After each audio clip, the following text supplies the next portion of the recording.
If you haven't subscribed yet, now's the time. When the channel reaches 1,000 subscribers, I'll share a surprise story I've prepared especially for you. The county jailhouse sat on the edge of an empty stretch of land, the wind carrying dust across the yard in slow movements. Inside, the air felt old, with swollen from heat, iron bars cold even under the afternoon sun. Cole Hartwell sat in the far corner of his cell, arms resting loosely on his knees, staring at the single window that allowed a streak of daylight to fall across the floor. He didn't look angry. He didn't pace. He simply waited. Cole had been an outlaw for most of his adult life. Robberies, fights, and one killing that had turned the whole territory against him. He carried the weight of that death with a constant heaviness. Every court appearance, every shouted insult from the townspeople, had made it clear he wasn't expected to change. He had stopped believing he could. When the judge handed down the sentence of hanging, Cole felt no shock. He accepted it. He even felt a strange stillness, knowing the running was over. His mission now was simple. Wait for the day, keep to himself, cause no trouble. Most days passed without incident. He listened to the guards talk about ranch gossip, lost horses, and supply deliveries. Sometimes he heard church bells in the distance. None of it mattered. His future was set. That changed the night the patrol brought in someone new. Two officers pushed through the jailhouse door with a young Apache woman leaning heavily between them. She held her side, her shirt darkened with dried blood. Her breathing was shallow, and she moved carefully, as if every step pulled at torn flesh. They laid her on a cot near the wall, a few paces from Cole's cell. Her name, Nayeli, came out between breaths when the sheriff asked. She explained that her small family unit had been attacked near the foothills. Only she survived. She spoke clearly despite the pain, refusing to show weakness. The sheriff ordered the town doctor, but the man was an hour away, so the officers did what they could, washed the wound, wrapped it, and left her to rest. Cole watched silently. He crouched beside her, giving her space. "Name?" he asked gently. Her answer came in a strained whisper. "Ahina."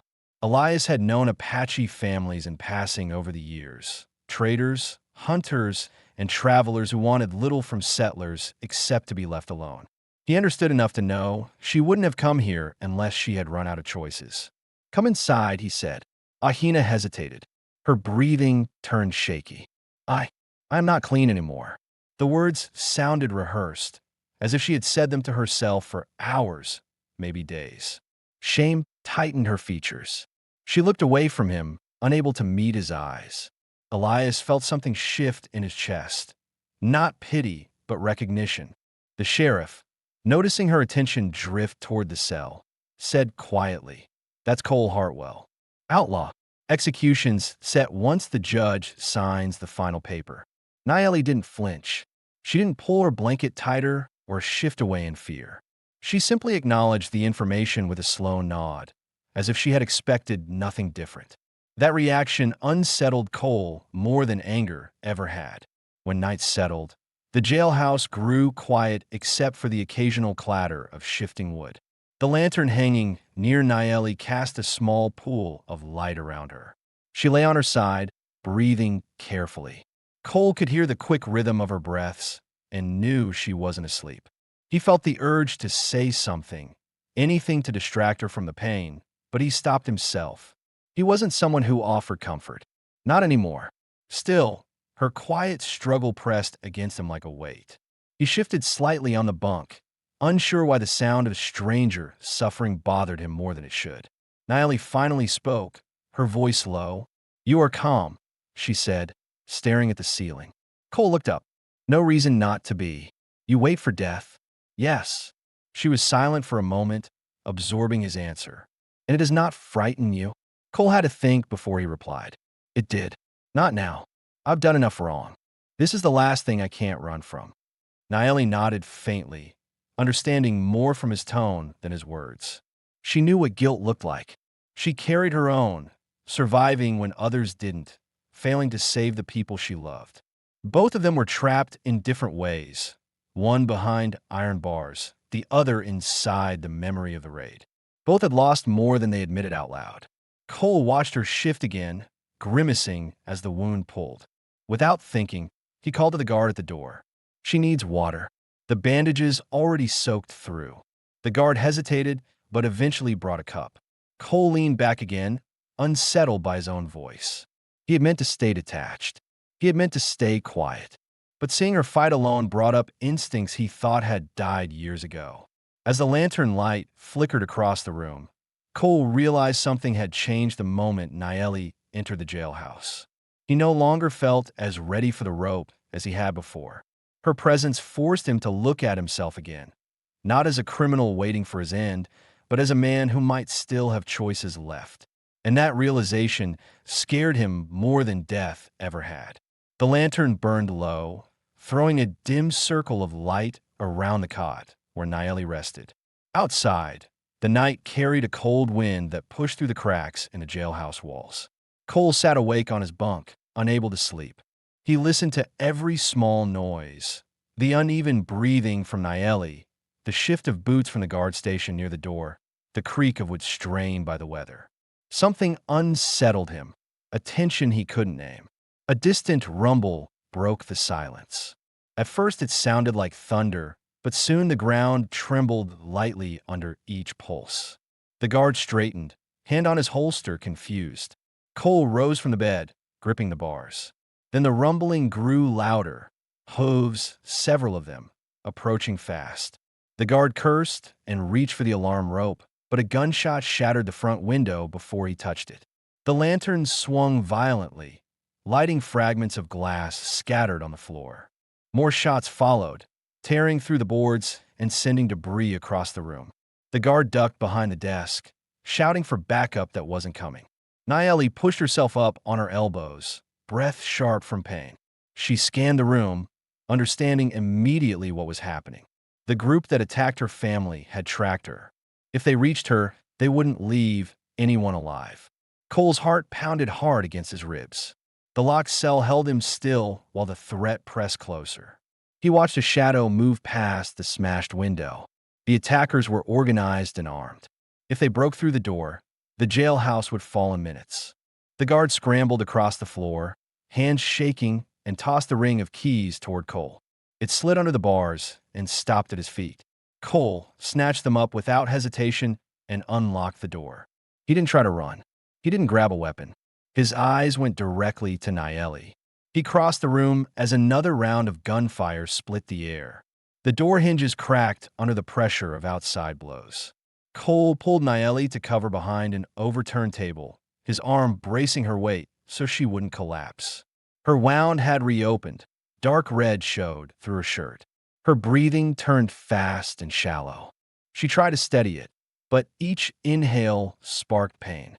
"They won't stop," she whispered. "I know." The wooden door splintered as an axe blade forced its way through. Cole scanned the room quickly, identifying the only escape route. A boarded sidewall weakened from years of rain damage.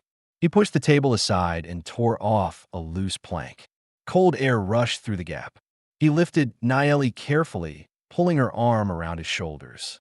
She tried to stand on her own, but her legs weakened under her. Cole adjusted his grip, taking most of her weight. Gunfire echoed through the building as he forced them out of the side opening. They stepped in a heavy rain that blurred shapes and muffled sound. The storm favored them. Tracks disappeared within minutes. Cole pushed forward across the yard, moving toward brush and uneven ground where riders couldn't easily follow. Nayeli held on to him tightly, her pulse rapid under his supporting arm. Each step sent sharp pain through her abdomen, but she didn't cry out. She focused on matching his pace, trusting that he knew the safest route. Beyond the jailhouse, the land dipped into a shallow wash. Cole guided her down carefully, choosing stones that wouldn't slide under their feet. He checked behind them again and again, expecting riders to appear through the sheets of rain. No one came. The storm swallowed everything. When they reached the far side of the wash, he lowered her against a fallen log. She pressed her hand against her wound, eyes squeezed shut until the worst of the pain settled. Cole crouched beside her, scanning the darkness. He recognized the terrain. He had camped in these hills years before. There were dry overhangs, narrow paths, in places where the wind covered fresh traces. They weren't safe yet, but they had distance. Naeli looked at him, her expression strained but clear. "You had a chance to run," she said quietly. "This wasn't running," he replied. "This was getting you out." She studied him, trying to understand why he would risk himself when no one expected it from him.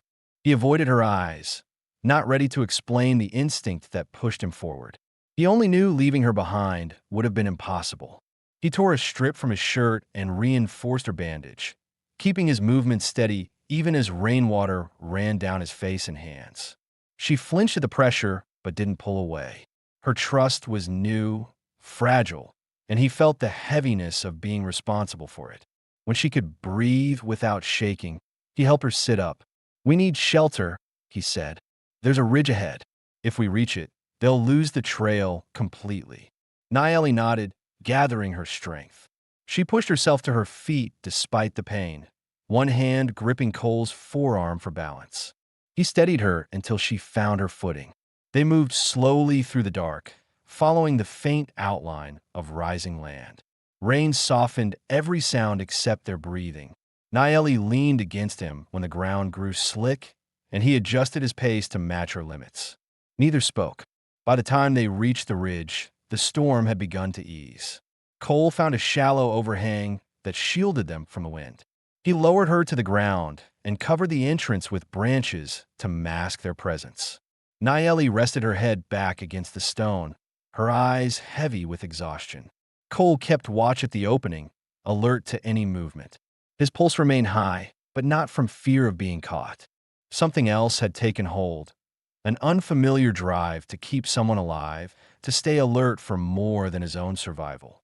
Naeli watched him through half-closed eyes. "You know how to move out here," she said, voice faint. "I've had years of practice," he answered. "Those skills, they once hurt people." "Yes, and now they protect." He didn't respond, but the truth of it settled between them. Inside the narrow shelter, with rain dripping steadily beyond the entrance, Cole realized something he had never expected. Helping her felt like the first right decision he had made in a very long time. He remained awake until dawn, keeping his back straight and his eyes fixed on the shadowed desert, knowing their lives depended on what he chose next. Morning light filtered weakly across the ridge, revealing the rough edges of stone and the scattered brush below. Cole stepped out from the shallow overhang, checking the ground for tracks while Naeli shifted slowly into a sitting position. Her wound had stopped bleeding during the night, but stiffness pulled at her muscles with every movement. She watched him examine the terrain, noting how he paused, crouched, and studied even the smallest disturbance in the sand. He returned to her and offered a hand to help her stand. She accepted it without hesitation. "We move northeast," he said. "There's water a few miles out. The ground is hard there. No prints left behind." Naeli nodded, steadying her breath. She pushed herself upright, feeling a dull ache, but no sharp pain. "I can walk," she said.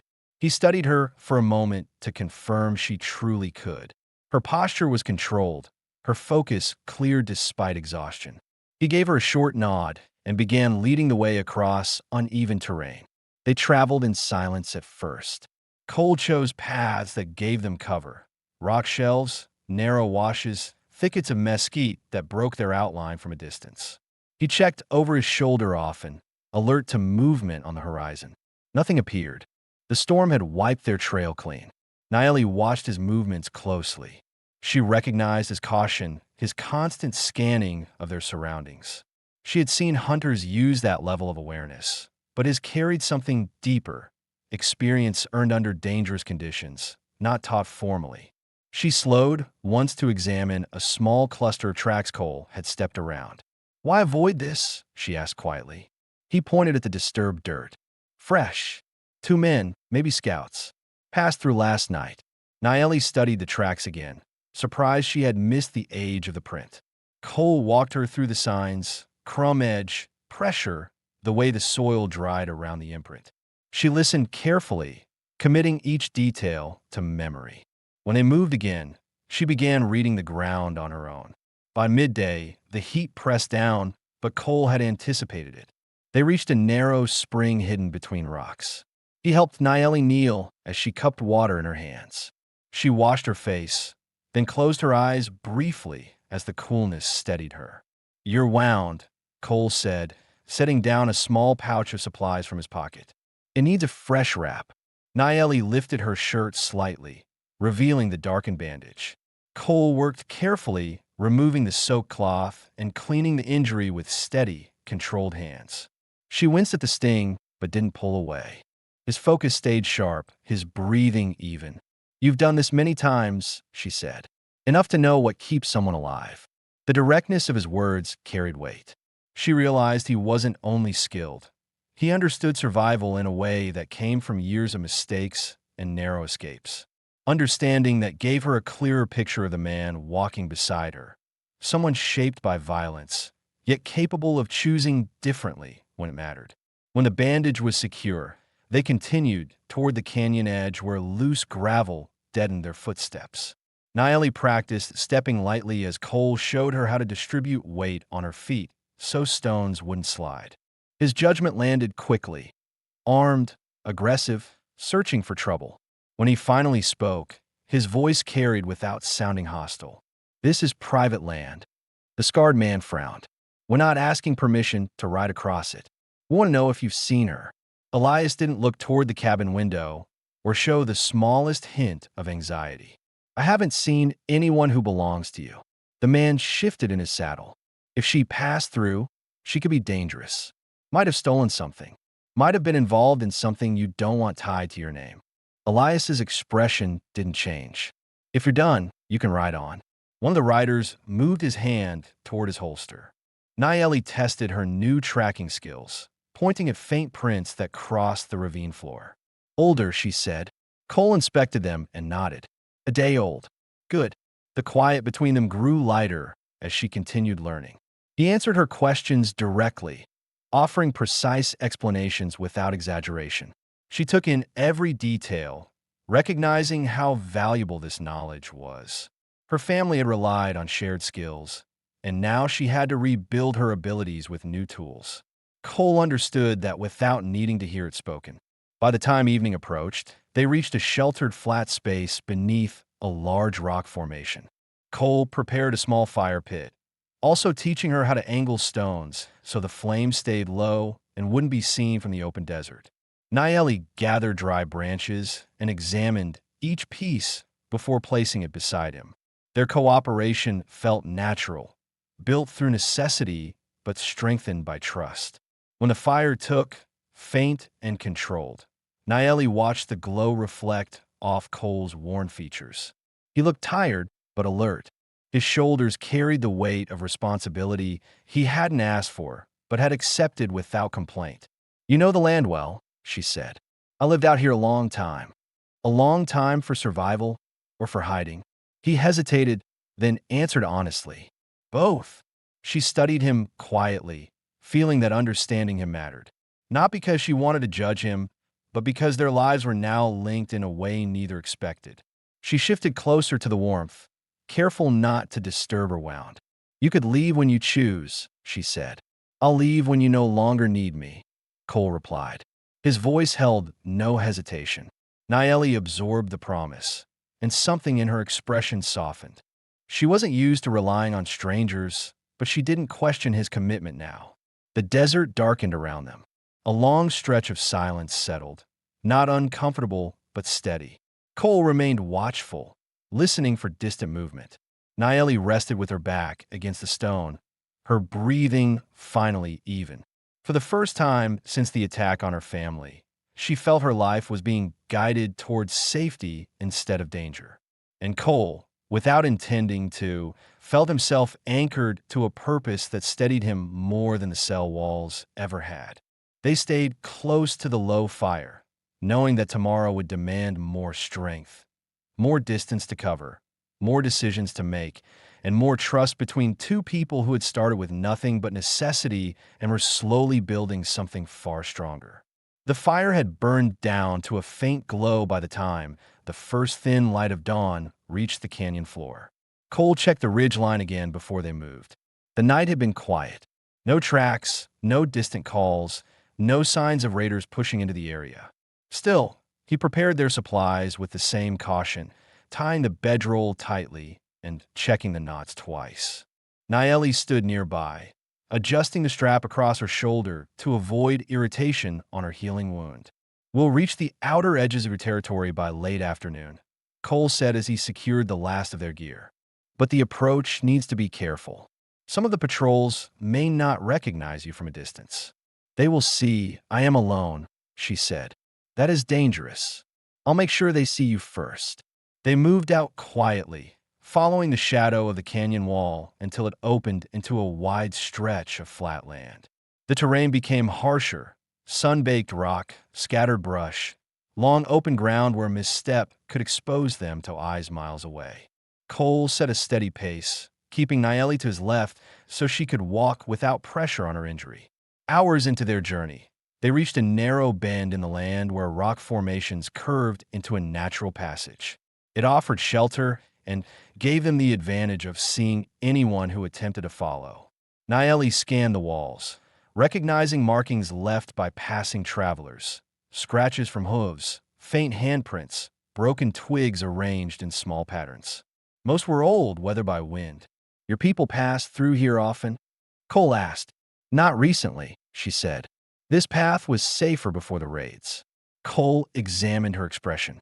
She didn't hide the strain of remembering.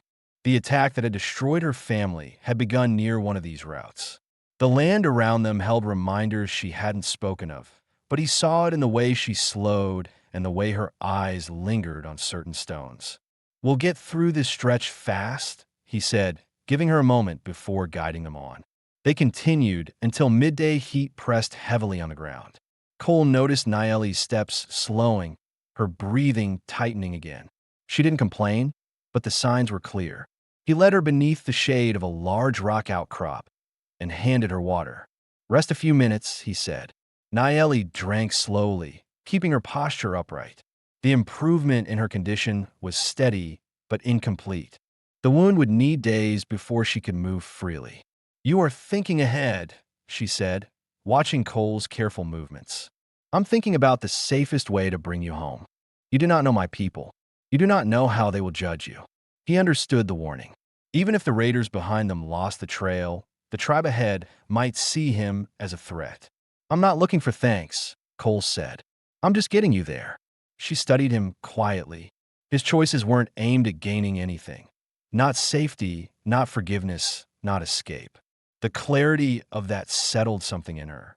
She rose again, determined to continue. By mid-afternoon, the land changed. The dry flats gave way to rolling hills. Smoke rose from distant fires, thin and controlled, signals of small settlements. Naeli's pace quickened despite the pain. She recognized the shapes of the ridges, the familiar arrangement of brush, the pattern of rock clusters used as landmarks. "We're close," she said softly. Cole didn't respond. His alertness sharpened. He scanned every direction, anticipating the moment when guards would appear. It didn't take long. 3 riders emerged over the top of a hill, bows raised and aimed directly at them. Their horses moved in tight formation, hooves kicking dust. Cole slowed, lifted his hands slightly to show he carried no weapon, and positioned himself half a step behind Naeli so they could see her clearly. The lead rider pulled his horse to a stop, his eyes fixed on Naeli, disbelief shifting rapidly into recognition. "Naeli," he called in Apache. She stepped forward, back straight despite her pain. "I am alive," she said. "He helped me." The riders lowered their bows but kept their posture guarded. The leader motioned for Cole to stay where he was. Another rider dismounted, checked Naeli's wound, and nodded toward the hills. They signaled for both of them to follow. Cole walked in silence behind the riders, keeping his gaze forward and his hands visible. He expected hostility, perhaps even restraints, but no one touched him. Their attention centered on Naeli. Her survival mattered greatly to them. The settlement appeared between 2 ridges, built with careful structure and strong boundaries. Children paused their running to stare, and adults stepped aside, whispering as Naeli passed. She greeted no one until they reached the council area. Several elders exited the large shelter, their expressions tense. Naeli stood before them and spoke clearly, describing the attack, the detachment assault, and the journey across the land. She explained the skills Cole used, the decisions he made, and the risks he took to keep her alive.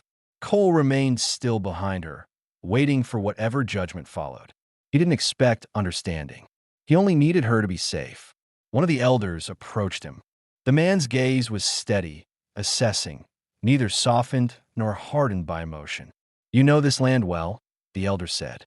"Long enough to travel it without trouble," Cole replied. "You chose to guide her. She needed help. I could give it." The elder regarded him a long moment, searching for any deception. Finding none, he stepped back and addressed the others in his language. Their discussion was quiet but firm. Naeli listened, her expression calm and controlled. Finally, the elder turned to Cole. "You will not be harmed here," he said, "but your presence carries weight. You may stay, or you may leave with provisions. The choice belongs to you." Naeli looked at Cole then, steady, waiting, not urging him but showing him that the decision mattered. Cole understood the offer fully. Leaving meant returning to the life he had walked away from. Staying meant accepting responsibility, not for survival, but for rebuilding. "I'll stay," he said. Naeli released a slow breath, the tension leaving her shoulders. The elders nodded, acknowledging his choice. The settlement began to move around them, people preparing space, gathering supplies, making room for a new presence that carried a history both complicated and unfinished. Cole stood quietly, aware of the risk, but also aware of something steady forming within him, a sense of purpose he hadn't expected to find in this land or in himself. Naeli stepped closer, her voice low enough for only him to hear. "You will not walk alone here." Cole didn't answer. He didn't need to. The weight of the moment settled clearly between them as the sun lowered behind the ridges and the camp prepared for evening, marking the beginning of a life neither had imagined when they first crossed paths in the jailhouse. Evening settled over the settlement with the slow, steady rhythm of daily work. Smoke curled from cooking fires, children returned from gathering wood, and the soft hum of conversation filled the open spaces between shelters. The tribe moved with quiet purpose, creating a sense of stability Cole had never witnessed in his own life. He stood near the boundary posts as an elder pointed out the areas that needed reinforcement after recent raids. Weak fencing, loose stones, and watch posts that required stronger coverage. Cole listened carefully and began working without being asked again. He hauled wood, repaired broken stakes, and tightened rope lines. The tasks were simple but steady, each one familiar from years of living off the land. People watched him at first with caution, unsure how to interpret an outsider who carried the history he carried. But no one interfered. His movements were measured, respectful, and focused. Naeli approached later with a light step, her wound wrapped tightly, but no longer hindering her stride. She carried a small bundle of herbs gathered from the nearby hills. The color had returned to her face, and the tension she carried during their journey had eased. She stood beside him as he secured the last fence post, her presence neither demanding nor uncertain. "You work like someone used to building a place," she said calmly. "I've rebuilt shelters after storms," Cole replied. "It's straightforward work if you pay attention." Her eyes softened. "You pay attention to everything." He didn't deny it. Staying alive had conditioned him to read danger in small details. Here, those skills had a different purpose. They protected the people around him instead of shielding him from pursuit. Over the next days, Cole settled into a rhythm. He repaired storage structures, checked the strength of water trenches, and taught several young men how to identify tracks left by potential raiders. He explained things the way he had with Naeli, precisely and without decoration. The younger scouts absorbed his knowledge quickly, their confidence growing as they practiced under his watch. Naeli often joined these lessons. She moved more easily now, demonstrating how she had improved her footwork and silent movement. Her balance had sharpened. Her eyes caught small disturbances in the ground the way Cole's did.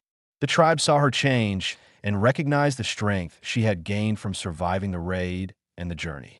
One afternoon, while showing a scout how to identify fresh prints on harder ground, Cole paused as he noticed Naeli watching him from a distance. She approached slowly, stopping close enough that he could hear the even cadence of her breathing. "You look different here," she said. "How so?" "Lighter," she answered, like someone who no longer waits for the next mistake. He considered the truth of that. The man who had sat in a cell believing he deserved the rope felt distant now. The days spent protecting Naeli, carrying her, teaching her, and finding purpose in small tasks had altered the direction of his life. He hadn't planned any of it, but every choice had moved him towards something steady instead of destructive. That evening, the elders called a gathering near the central fire. The camp formed a wide circle, families sitting together while the elders spoke about the rebuilding efforts and the future safety of their lands. In the final moments of the meeting, the oldest elder stepped forward and addressed Cole directly. "You gave your strength to protect someone who could not protect herself. You brought her home when danger followed your steps. You have worked with us without hesitation. We do not give trust easily, but you have earned your place." There was no ceremony, no applause, just quiet acknowledgement. But for Cole, it carried more weight than any judgment he had ever received. After the circle dispersed, Naeli found him near the river where water reflected the last traces of sunlight. She stood close, her shoulder nearly touching his. "You stayed," she said gently, "even when you could have gone." "I had nowhere worth going," he replied. "Here it feels different." She studied him, confirming something she had sensed for days. "You have a place because you made one," she said, "not because someone forced it on you." Cole looked at the water, the surface calm and steady. "Do you want me here?" he asked quietly. Naeli's answer came with certainty, not hesitation. "Yes, I am alive because of you, but that is not the only reason. I want you here because you walked beside me without asking anything in return, because you kept moving when I could not, because you chose to stay when you had no obligation." Her voice carried the weight of sincerity. Cole felt the quiet impact of her words settle inside him. Clear, grounded, real. "I want to stay," he said. A small, rare smile touched her face. She reached out, placing her hand lightly on his arm. The touch was simple but steady, a gesture of connection both had earned through long hardship and shared survival. The night grew darker, and the camp lights flickered across the ground. People moved toward their shelters, speaking softly, preparing for rest. Cole and Naeli stood together near the riverbank, neither rushing the moment nor searching for more to say. Their story had begun in a place built on danger and resignation. It ended here, on steady ground, with no pursuit behind them, no sentence hanging over Cole's head, and no uncertainty tearing at Naeli's sense of belonging. They had reached safety not by chance, but through choice, step by step. And for the first time in their lives, both stood in a place where the future felt open, settled, and unbroken.